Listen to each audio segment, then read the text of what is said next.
All right. So, ladies and gentlemen, boys and girls, thanks so much for tuning in to another Green Room conversation. Really excited to have a special guest, Martin Nance, come and talk with our community about a number of things that he's doing and has done in the past as it relates to his career, his family, sports, marketing. We're going to talk about a lot of different things.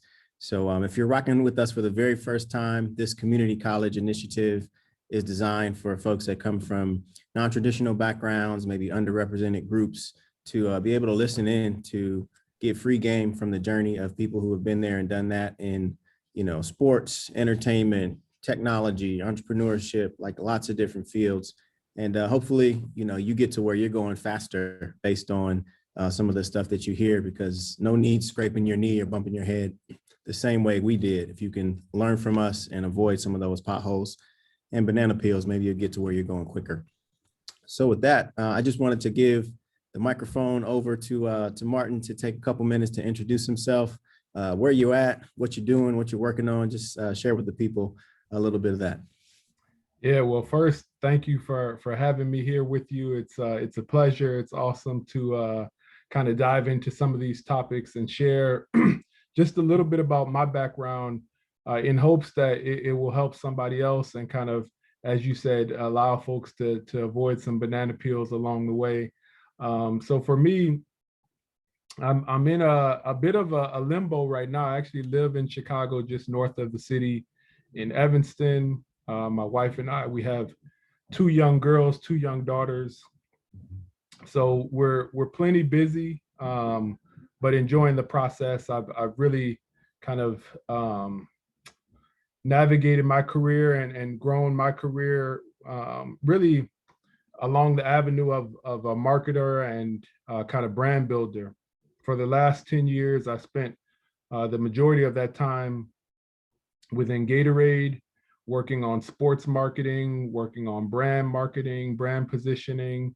How do you take a brand like Gatorade and amplify it, make it bigger, align it with athletes and different athlete stories to bring the brand and the products to life for people across the world. So that's been my life for the past 10 years. But within the last couple of months, I actually stepped into a new role, actually returning to the Minnesota Vikings, where I spent a couple years as a player. So a bit of a pivot for me, but I'm now returning to the Minnesota Vikings, not as a player, but as the chief marketing officer. So really excited about the opportunity to step into something new, a brand new challenge, a new organization. But it's a full circle story for me, having been a player and now to come back as a marketing executive. So that's kind of my quick story. There's obviously plenty of twists and turns within that story that I'm happy to share. But again, just excited to be here with you today.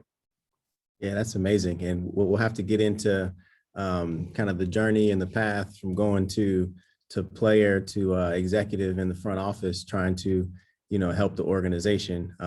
Maybe quick question. Did you ever see yourself doing that route? Was that in the plan, or was it more of a serendipitous, kind of wasn't on the plan, but something that's a cool opportunity?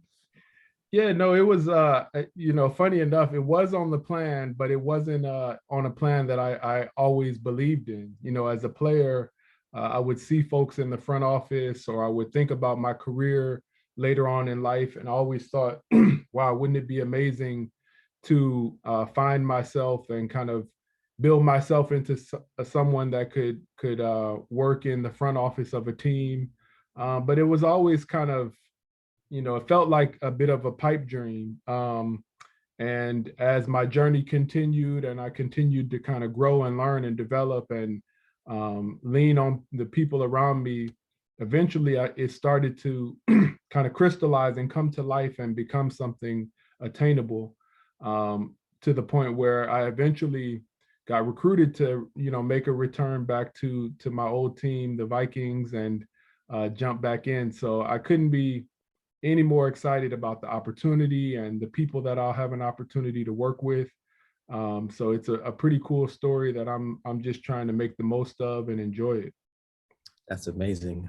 Being a Chicago guy, you guys could clearly see from the Sox cap. I have to keep the Bears first, but I will have now a soft spot in my heart for the Vikings as well as I watch Sunday night football and Monday night and Thursday night and everything. So, from our community to yours, congratulations. And I'm sure you'll do a crazy good job in whatever you step into on that side. So, yeah, thank you for going into that a little bit. Maybe we rewind and just ask a self-care, like check-in question. Like, these days and times are super crazy. And even this year, 2021 has gotten off to a little bit of a crazy start. So let's just start with, like, how are you and the fam doing? I know that you're in a little bit of transition right now, but overall, like, how are you feeling about life and what's ahead? Yeah, we're doing well. It's been, quite the challenging year as we look back and think about all of the kind of twists and turns and struggles that we've had to deal with as a community. And so us as a family, fortunately, we've been healthy. We've been able to stay safe and healthy throughout the last year, but still have been facing, the challenges and conversations and struggles of some of the broader issues, systemic racism and things that we've had to try to unpack and unravel and sort through. But that is a reality for so many of us in this country. And my hope is that through this pain and struggle that we've had to navigate, we're gonna push forward into a better place. And even with respect to COVID, I think there's now some optimism and kind of light at the end of the tunnel that is really starting to show. So feeling positive about those signs, and really encouraged by the kind of progress we've made in some of the areas. So overall, yeah, I appreciate you asking. We're doing well under the circumstances, and just really excited about the year ahead of us and some of the opportunities that we have, really as a result of some of the challenges. I think we've been able to have conversations and address some things that in the past had just kind of sat in the background. Yeah, it's funny how, the pandemic and a bunch of what we've had to tackle has forced so many conversations and so many decisions, both personally from a community perspective and like for corporations and teams as well. So maybe a question that I hadn't intended to ask maybe till later, but like some of the things that the sports world, we've seen the NBA and many leagues like pause in the beginning, and then they're starting to open things back up, and it looks a little different. Not as many fans in the seats. There's lots of different ways that they've tried to engage, putting fans on Twitter walls and videos, streaming into the arenas. What are some things that are like interesting observations that you've had across sports, and then maybe some hopes for the future in terms of, okay, now that this has forced a conversation or a decision point on this thing, I'm excited about how our league or sports more generally are going to be different because of these couple of factors.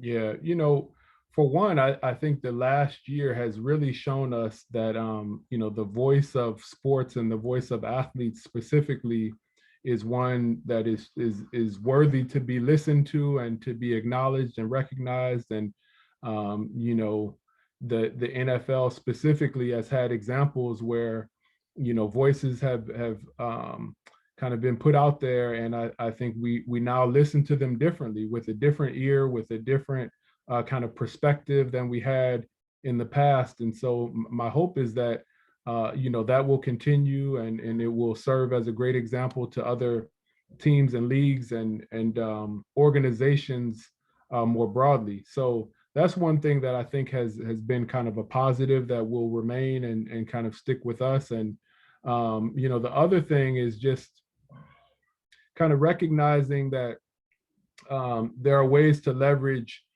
digital and kind of technology that can improve the fan experience, that can extend our game to people more broadly across the country and across the globe. The way in which we've had to kind of mobilize and take our game and broadcast it with a more kind of intentional and I think just a more tech forward approach has positioned us to now reach fans across the world and bring fans into our stadium that normally wouldn't have access to a game day.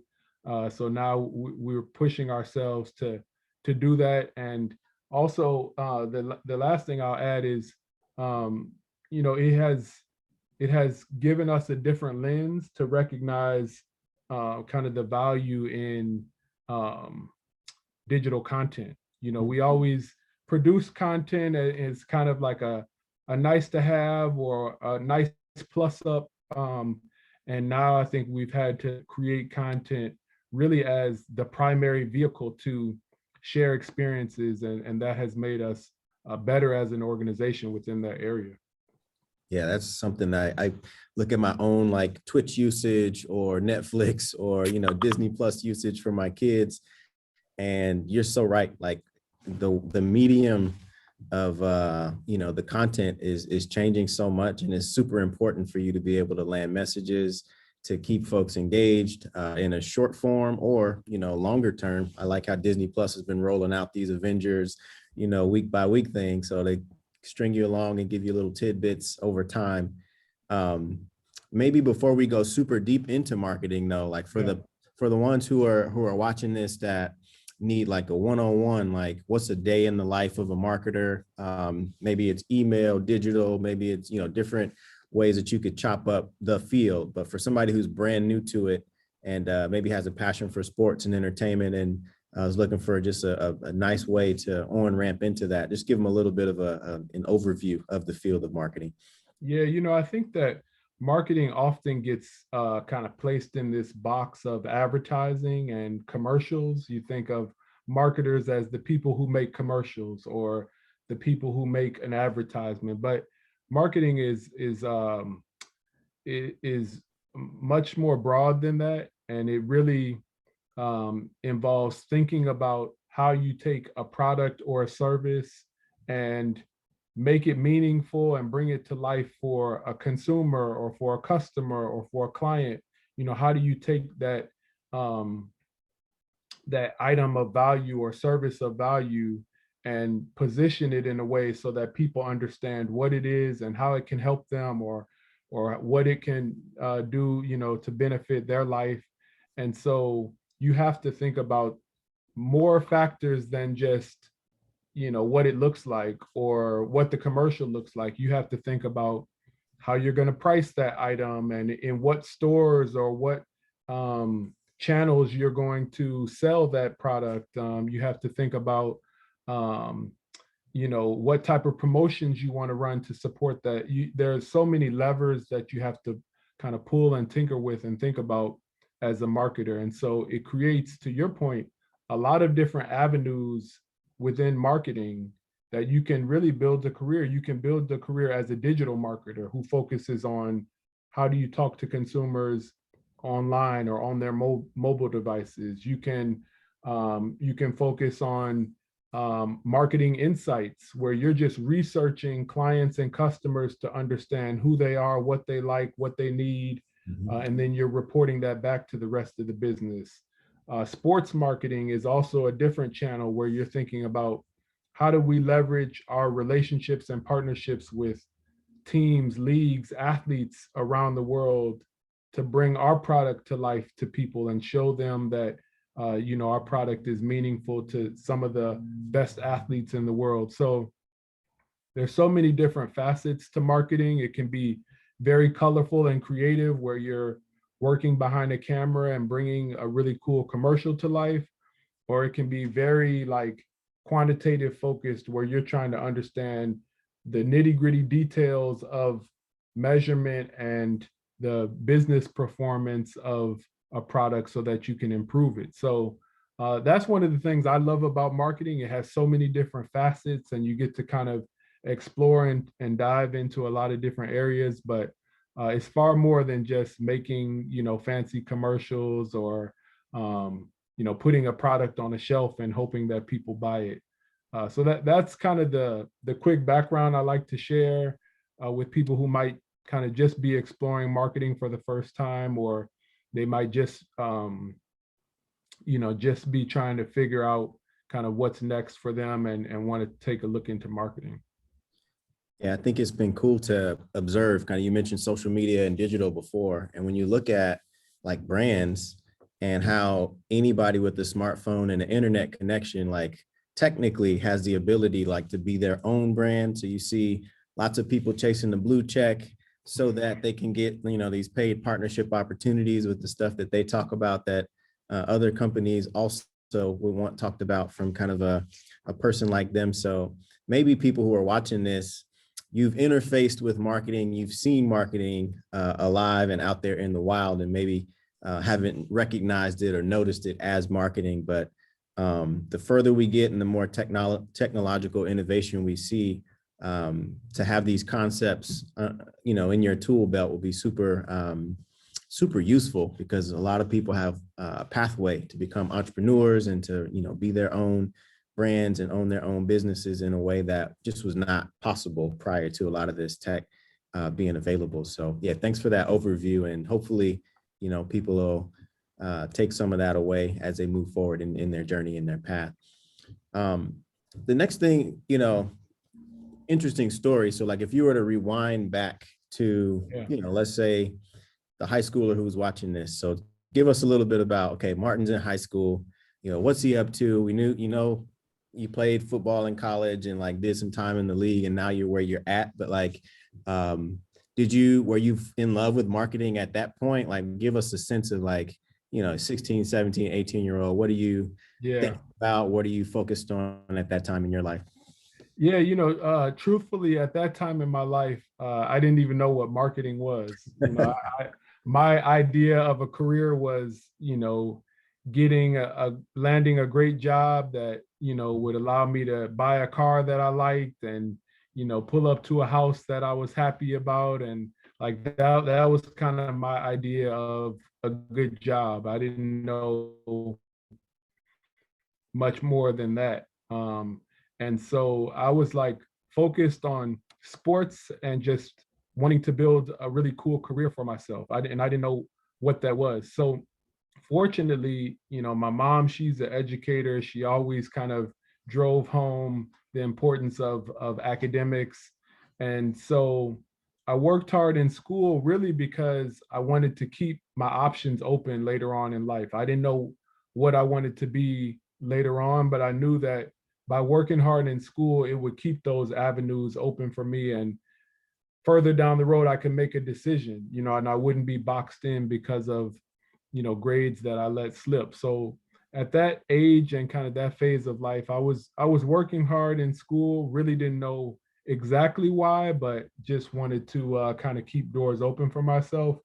But I was also falling in love with football and sports, and started to learn the importance of hard work. I was like, pretty good athlete growing up, but in high school is when it kind of clicked for me that, that hard work was really going to be my ticket to kind of build towards the next level and take that next step. So, yeah, I also, ran track and did a lot of kind of training outside of football, really with the idea of, trying to get the most out of myself and trying to figure out just how good I could be. And it just kind of snowballed from there. I got an opportunity to go play college football and get my college paid for, which was, just again, a really cool opportunity for me. I didn't know, again, what I wanted to do after college, but I just thought, man, if I could go and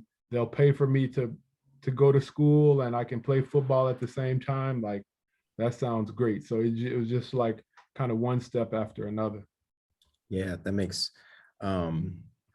it's a blessing. And I hear you talk about opportunity a whole lot, because some things that we happen into, if you appreciate them as blessings and you see them as opportunities, the work ethic that you talked about, like not feeling ashamed or feeling like you're over putting in the actual hard work, and using that determination in order to get the most out of it as you can, squeeze all the juice out of all these opportunities as possible. I too, just like you, didn't have really a clue about what I was going to do, but wanted to keep all the doors open. And I think that's a bar for like anybody watching, like no matter how old you get, don't close doors, and by closing them off in your own mind, or presenting yourself in certain ways, or burning bridges by results of your behavior or actions. I think what you can glean so far is to keep as many doors open as possible.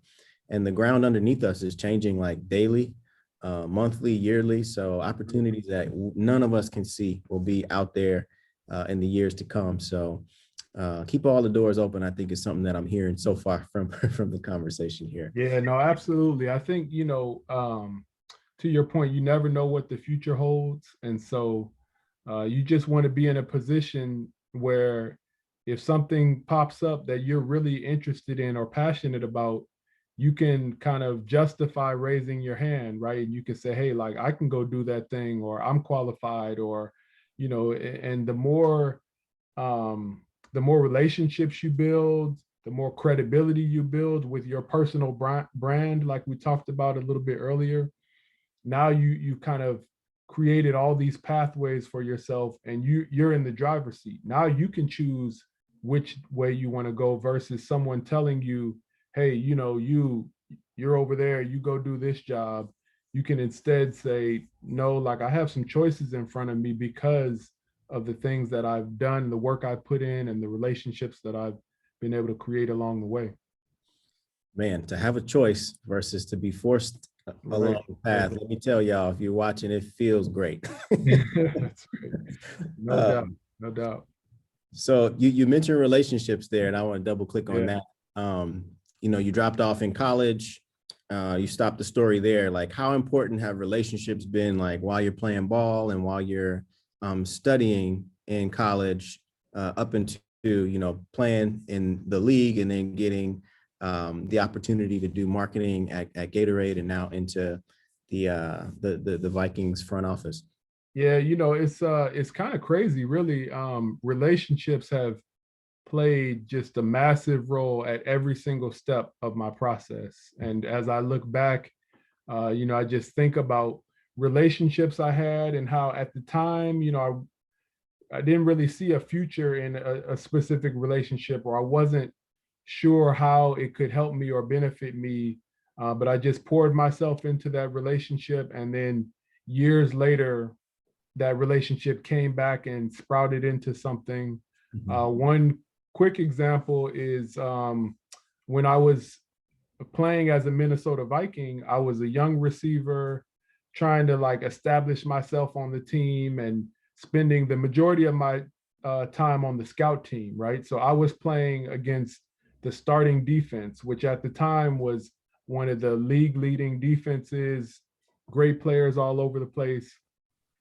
And so every week in practice, I was like competing with these guys, making it hard on them, trying to like prove that, one, I deserved to get some playing time. And two, like, I wanted to show that defense that, hey, no, like, you need to respect me just the same way I respect you, kind of mutual respect. So I would come to work every day and just work hard and, make plays and, carry myself as a professional.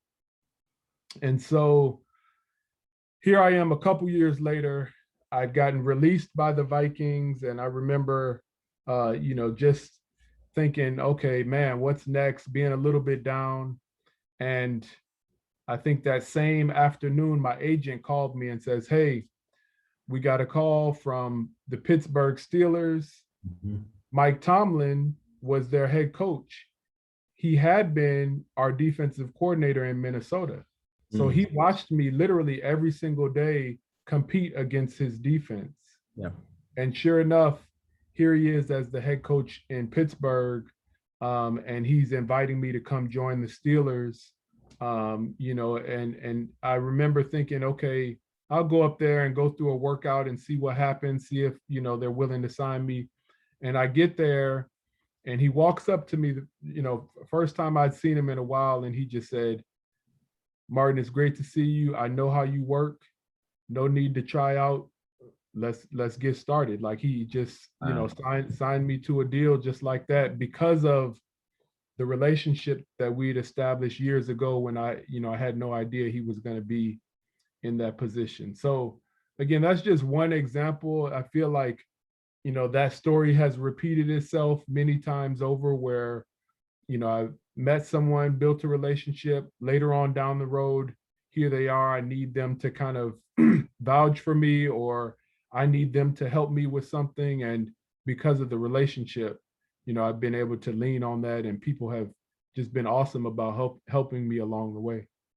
Man, there's a couple bars in there. One that sometimes you don't even have to open your mouth a whole lot or be the most articulate person in the world. The fact that your work actually spoke volumes for you and kind of preceded you into this opportunity that you just talked about. So for people watching, once you get into an opportunity, it's not enough to just appreciate it, but Martin's talking about taking it really seriously. He had a choice to be a professional every single day, not hit snooze on the alarm clock, not slack off, and to do that in a disciplined fashion over days, over weeks, over months is the thing that created an opportunity down the line that he couldn't see, when he was in Minnesota. So that's a great, diamond or a gem to put in the back pocket for anybody that's watching. Yeah, when I was in Pittsburgh, Coach Tomlin, he has like all these great sayings, and his best known is probably when he talks about the standard is the standard. It's like this idea that, hey, the expectation is super high, and it's always going to be that way, regardless of who's doing the job or what the circumstances are. Like the standard is the standard. He would say that a lot, but he would also talk about this idea that like achieving something great is not just because you're better than everyone else, or you're uber talented, or you want it more than anyone else. It's like this willingness to work hard at something with this championship consistency. It's like, I'm just going to continue to show up and work hard every single day. I'm not going to slack off. I'm not going to lower the bar, the standard. Just, I'm going to have this championship consistency that he talked about. And, I try to apply that to other things. What is it that I'm trying to achieve? And if I really want that thing, am I willing to commit myself, with that championship consistency that he talks about? Yeah, that's an interesting concept. And as a family man, you mentioned, wife and two daughters. Maybe the next question I'll have is about like balance. So like, Yeah. you want to be great at your craft. You want to like put in that consistency and have that championship mindset. How is it that you've been able to like organize your life so that wife is happy with you, daughters, the relationship is growing, like expectations across the board are met, but you're still making your way towards your goal? Yeah. It's not easy. It's not easy. I think I've learned along the way, and bumped my head a few times, but I found that really establishing clear boundaries, especially from a professional work standpoint, one, it's really important to just stay healthy and stay kind of in a good spot, like you talked about, with your family, and not kind of burning yourself out. But two, it also, one, it models, great boundaries to the other people that you work with, and it reinforces kind of your leadership and kind of the value you see in yourself. Like if your boss comes to you and says, Brandon, I need you to work, 100 hours this week. Like, if you don't have any like self confidence, and your self worth is like kind of on shaky ground, you're just gonna like basically say, yes, whatever you need, I'll do it. Yeah. But if you have like this kind of, if you're self assured enough, and you have this confidence to say like, wait, I have value beyond this job, and I have a family. I have boundaries that I have to set because of who I am and because of the values I have. Now the boss actually recognizes, wow, this person sees the value that they bring to the table. I can't take advantage of it. I need to respect them as well. And it's kind of this like snowball that gets created as a result of these boundaries you set. So I was just talking to someone I work with, and we were talking about this research that shows that those individuals who actually use their vacation time Mhm. often are more highly compensated than those who do not use their vacation time. Mm. And so we were trying to unpack that to understand why that is. And one of the hypotheses that we came to was people who don't use their vacation time, they often are the same individuals who will not kind of speak up and go to bat for their compensation because they're not, willing to kind of take a stand or, speak up for the value that they have. Those who say, hey, I have this vacation time, I'm going to take it. This is kind of the balance that is due to me as the employee that I am. Those are the same people who are willing to go to their boss or their leadership and say, hey, I'm getting paid this, here's the value I represent. Mhm. I think it warrants a little bit more. So that's a long answer to your question, but I think it just has a lot to do with, setting boundaries. I think has a good correlation to the value that you place on yourself. And I think it's really important. Yeah, there's a lot of gold in that answer as well. And I think for a lot of people who come from, underrepresented backgrounds, or maybe you're the first in your family or your community to do something, we have like this trap that we might fall into, of feeling just like lucky that we're in the situation in the Right, first place. So right, whenever requests come to us, we just say yes automatically, just because we're so like thankful and grateful to be right. in that position. And sometimes it's a learned experience where you have to learn that if you say yes to everything, the requests will never stop. Like, unless you start to set the boundaries, like people will, put all of their work and their team's work and everything on you until you tap out. And Right. it's a healthy thing for you to be able to calculate your value, to be able to carve out boundaries on your time, and your resources, to say, hey, this is a fair shake, or this is a fair split. And if you want me to do more than this, kind of the trade-off calculations start to pop up after that. It's like, more of this means less of this. A little bit more of my time here means I have to pull back on this. And I think for myself, as a professional, I've had to learn that over time. But yeah, for a lot of people that are new in the game, it's a thing that you'll have to grapple with a little bit, and make it yours over time. Right. But Yeah, hopefully, and it is not an easy, balance to strike, especially when you're starting a new job or trying to establish yourself. You want to show that, you're valuable, you're a hard worker, you're willing to kind of make sacrifices for other people within the team. And so you take some time to figure out the right rhythm and balance and cadence, but you're right.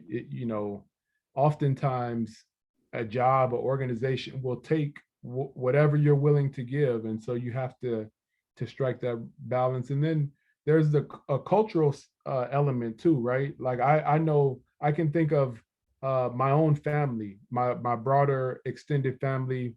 I can remember going to a family get together or family reunion, and someone says, hey, did you hear Martin got landed this job at Gatorade or such and such. And some of the like older folks within the family, their comment is, wow, you got a good job, got good benefits. yeah. They're like, that's like the baseline thing for them that like symbolizes, man, he's in a good spot. Like and it's this mentality that like, man, here I got medical benefits and a retirement plan. I should just like Yeah. be happy that I've got this. And you should. But I also think you have to continue to push and aspire and like Mhm. raise the bar in terms of the value you bring to the table and what you're getting in return. Yeah, dreaming is so important. I mean, what you just said makes me think of, as your time wound down in the NFL, and you had like plenty of probably opportunities and things that you're like, man, I could do this, I could do this, I could do this.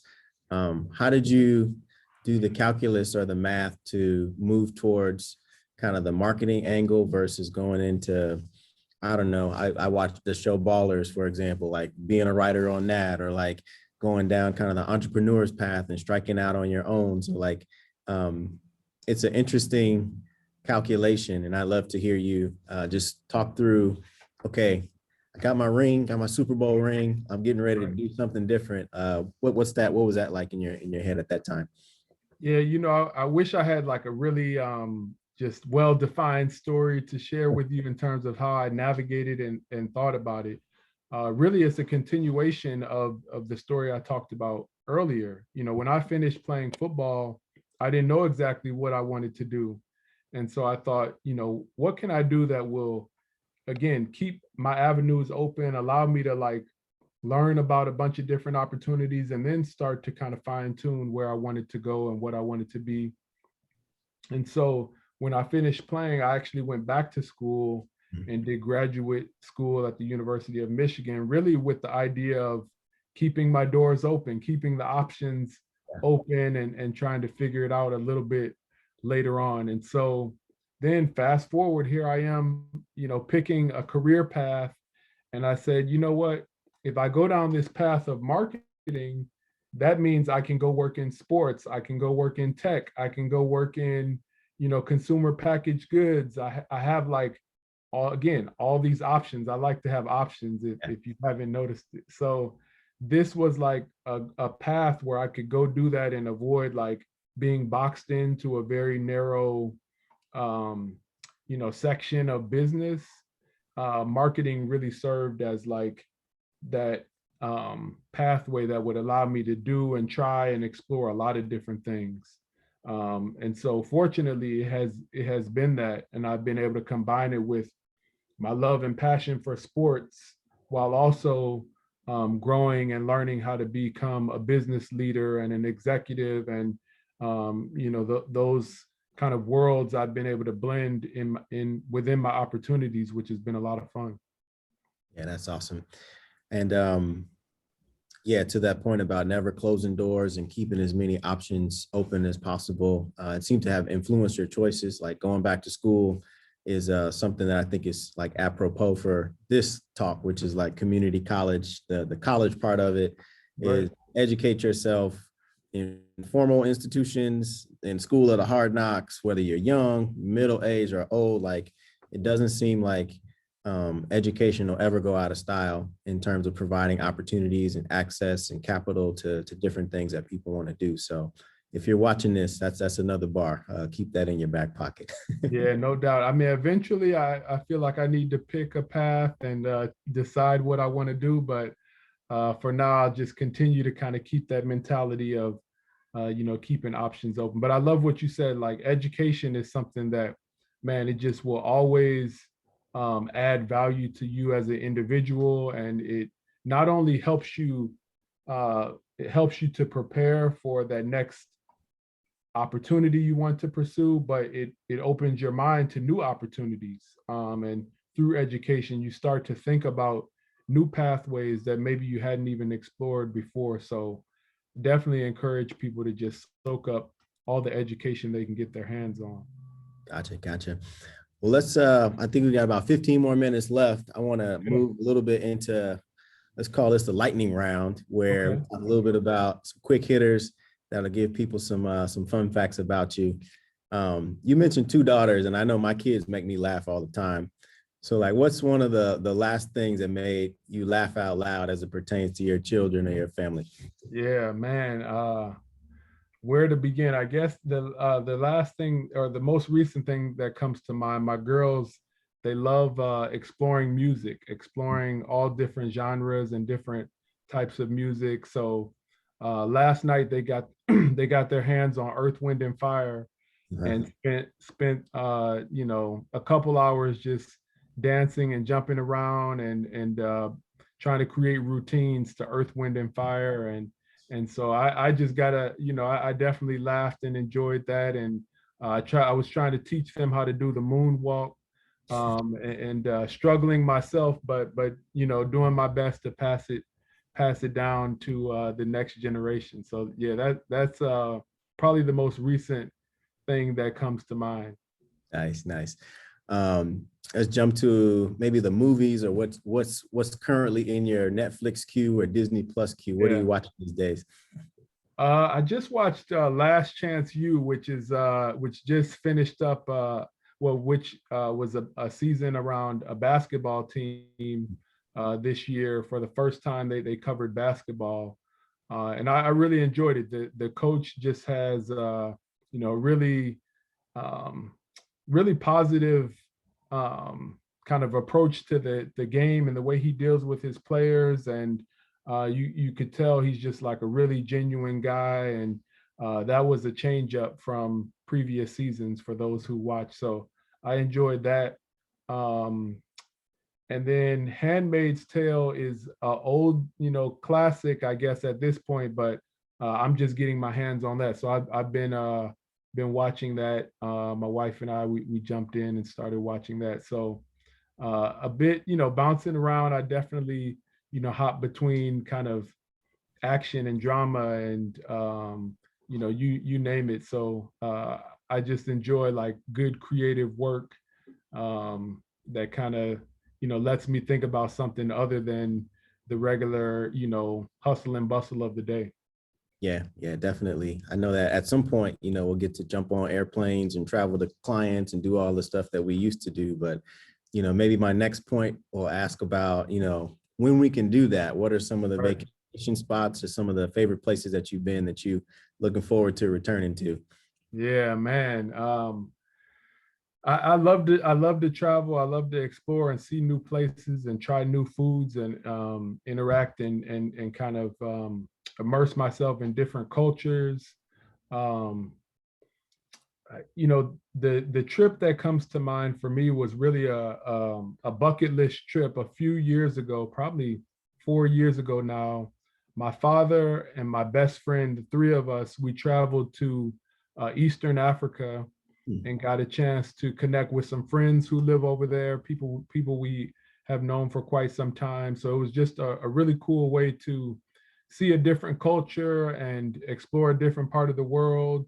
And then the three of us just had a really good trip, traveling together and spending time together that normally we wouldn't have an opportunity to do. So over the course of the last year, I've just been thinking about how awesome it would be to kind of replicate that trip and do that again. So Kenya is on my list. I want to get my girls over there just to kind of broaden their perspective and let them see another part of the world. So that would probably be the one that I'm most looking forward to. I got a lot of work to do to make it happen, but I would love to see that happen.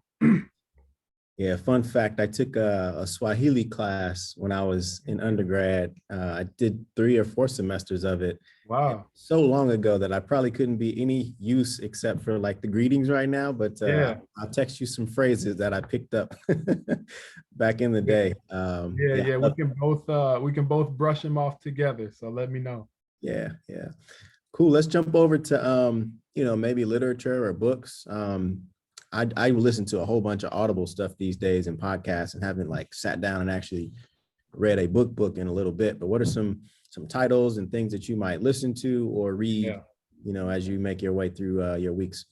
Yeah, I try to spend a decent amount of time in like Harvard Business Review, just trying to stay up on some of the like very current like management tactics and ways in which as a business leader I can improve and grow. So my wife and I are pretty good about like bouncing those back and forth when we see something interesting.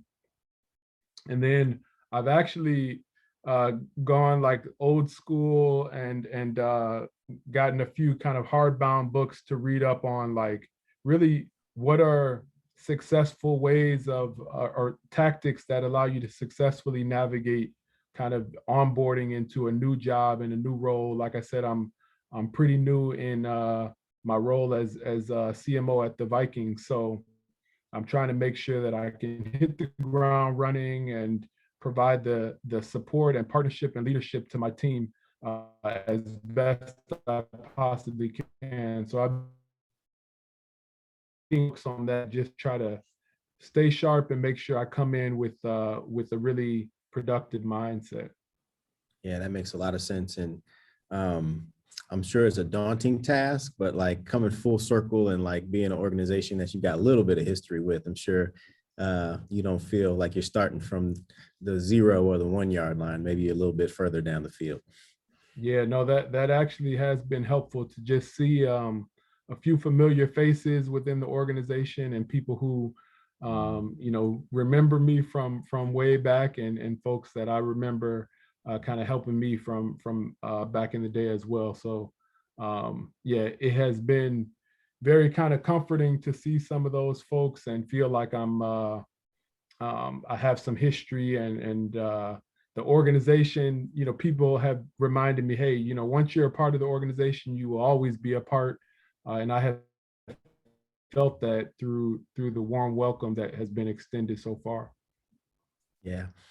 And maybe the last lightning round question I'll ask you is about like hobbies. Maybe, I collect sneakers, not as many as I used to since I got married and got kids now. Any hobbies that are outside of kind of work that you are super passionate about these days? I love to golf actually. And so golf has really been that thing throughout the pandemic that I've been able to kind of like lean on and focus to try to get better. It's such a tough game, such a hard game. And I didn't grow up like in golf academies or doing that. So it's like, me as a former football player, hooper, like picking up a golf club feels like a bit of a foreign object compared to what was most natural to me. So I've been just trying to put in time in the backyard or whatever, trying to sharpen my skills a bit and try to keep it respectable, keep my golf game respectable. And then I love to fish, actually. I haven't had a ton of opportunity to do that recently. I love to fish. So as I transition and move up to Minnesota, that's one of the things I'm really looking forward to, just spending a lot of time outdoors and, trying to brush up on fishing, which is something I grew up doing, but I'm looking forward to getting back into that. They call it the land of 10,000 lakes, right? I think it's That's something. right. That's right. So I'm hoping there's at least one of them. I need just one of them to have my name on it. That's what I'm hoping for. Nice, nice. We had a golfer friend of mine who also played in the league, Bryce Butler. He's a receiver as well on the Cowboys for a little while. I've been watching his YouTube channel and seeing a number of athletes pick up the game, and it's exciting to see, folks transition from one place to the other. And, Tiger, I think, opened the game up for me back when I was a little bit younger, and it's been cool to try to improve my game as well over the years. But probably like you, I got a long way to go. It's a mind game. It's something that you got to practice so much for to be good, and so different than the natural ability that you might have had, as a basketball player or football player. Yeah, it's not a game you can just will yourself to victory. You have to have skills and the techniques and the practice to get there. It's you can want it and you can give as much effort as you can muster up, but if you don't have the right technique, it really won't matter. Yeah. Well, I think we've got just a couple minutes left, and I wanted to give you the opportunity. One, I'll give you your flowers and just say thank you for coming to the community college green room to share some of your experience and your journey with us. And from our community to you, we'll be rooting for you in this new endeavor and anything that you're going to be doing in the future. Maybe just take a little bit of time for the folks who are watching, who come from, various diverse backgrounds, just a couple of things that you would hope that they walk away with as we conclude our time here, but just some words of inspiration and motivation for the folks that are gonna see this. Yeah, I mean, I think that, we talked about it a few times. Education is just so important, as you can get your hands on it and make time for it or find ways to kind of build it into your life. I say go for it. You can always find ways to improve and get smarter, and you'll meet people through the education process that will help you as well. And then that ties into another topic we touched on a bit, but relationships. It's just so critical to pour into the people around you, because that will come back and you'll need those relationships, or you'll find them helpful and useful later on in life. So I definitely encourage you to kind of be thoughtful and intentional about how you're engaging and pouring into the relationships around you. And then I guess the last thing is, um, find mentors, find people who have kind of gone down the path that you hope to go down, and reach out, find ways to gain additional perspective from people who have kind of walked that path, so that, like we said, you're not slipping on the same banana peels of someone of the past. So I would just encourage people to, be thoughtful about those things, and just appreciate the opportunity to connect with you and connect with this broader community, and share a little bit from my perspective.